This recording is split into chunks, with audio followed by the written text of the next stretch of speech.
নবীজিকে স্বপ্নে দেখতে চাইলে ঘুমানোর আগে মাত্র দুইটা কাজ করবেন। আল্লাহর নবী অবশ্যই আপনার সঙ্গে ঘুমের ঘরে স্বপ্নের জগতে আপনার সাথে দিদার করবেন, আপনাকে সাক্ষাৎ করাবেন। মাত্র দুইটা কাজ করবেন ঘুমানোর আগে। নবীজি সাল্লাল্লাহু আলাইহি সাল্লামকে যদি কেউ স্বপ্ন দেখে, নবীজি সাল্লাল্লাহু আলাইহি সাল্লাম বলছেন সে যেন বাস্তবে আমাকে দেখলো, কারণ শয়তান আমার সুরত ধারণ করতে পারে না। আর যে ব্যক্তি ঈমান হালতে, ঈমানী অবস্থায় আমাকে দেখলো, আল্লাহ পাক তার জন্য জাহান্নামের আগুন হারাম করে দিল। তার মানে আপনি স্বপ্নের জগতে ঈমানদার অবস্থায় আপনি দেখার কারণে আল্লাহ পাকের জান্নাত আপনার জন্য ওয়াজিব হয়ে যাচ্ছে। প্রিয় ভাই, এজন্য সকল মুমিনের আশা থাকে যে নবীজির সাথে স্বপ্নের জগতে একবার হলেও যদি আমার সাক্ষাৎ হয়, আমার জীবনটা ধন্য হবে। আর এই সাক্ষাতের জন্য নবীজি আমাদেরকে দুইটা ফর্মুলা দিয়েছেন। এক নম্বরে, আপনি যখন ঘুমাতে যাবেন, ওযু অবস্থায় ঘুমাতে যাবেন। আপনি নিজে পবিত্র হয়ে আপনি ঘুমাতে যাবেন, এবং যেই বিছানায় আপনি ঘুমাবেন ওই বিছানাটাও পবিত্র রাখবেন। নাপাকি জায়গায়, অপবিত্র জায়গায় নবীজি কখনোই আপনার কাছে সাক্ষাৎ দিবে না। নবী মুহাম্মদ সাল্লাল্লাহু আলাইহি সাল্লাম মহামানব, তিনি আপনার ঘরে আসবেন, আপনার জায়গা আসবেন, আর আপনি সেই ঘরটাকে পরিপাটি করবেন না, সেই বিছানাটাকে পাক পবিত্র রাখবেন না, আর নবীজির আশা করবেন, তা বোকামি আর মূর্খতা ছাড়া অন্য কিছু হতে পারে না। এজন্য প্রথম নম্বর হলো নিজে পাক পবিত্র থাকবেন, এবং যেখানে শুইবেন ওখানেও পাক পবিত্র রাখবেন।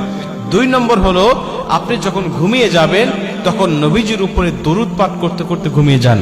আপনি যে দরুদটা পারেন, ছোট হোক বড় হোক, দরুদ ইব্রাহিম হোক আর ছোট দরুদ হোক, আপনি যা পারেন এইটা পাঠ করতে করতে আপনি ঘুমিয়ে যাবেন।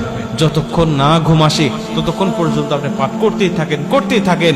আমরা তো দরুদ পাঠ করে ঘুমাতে যাই না, আমরা তো আল্লাহর জিকির করে ঘুমাতে যাই না, কোরআন তেলাওয়াত অবস্থায় ঘুমাতে যাই না। আমরা হাতে মোবাইল ফোন নিয়ে মোবাইল ফোনে নাটক, সিনেমা, গান এগুলো শুনতে শুনতে আমরা ঘুমিয়ে যাই। এমনও ব্যক্তি আছে, এমন সারা রাত গান বাজতে আছে, সারা রাত সিনেমা চলতেছে, আর ও ব্যক্তি ঘুমিয়ে গেছে, মানে দেখতে দেখতেই ঘুমিয়ে গেছে। আল্লাহ নবী সাল্লাল্লাহু আলাইহি সাল্লাম বলেন, যদি কোনো ব্যক্তি কবিরা গুনাহ করা অবস্থায় দুনিয়া থেকে বিদায় নিয়ে চলে যায়, আল্লাহ পাক তার জন্য জাহান্নাম ওয়াজিব করে দেয়।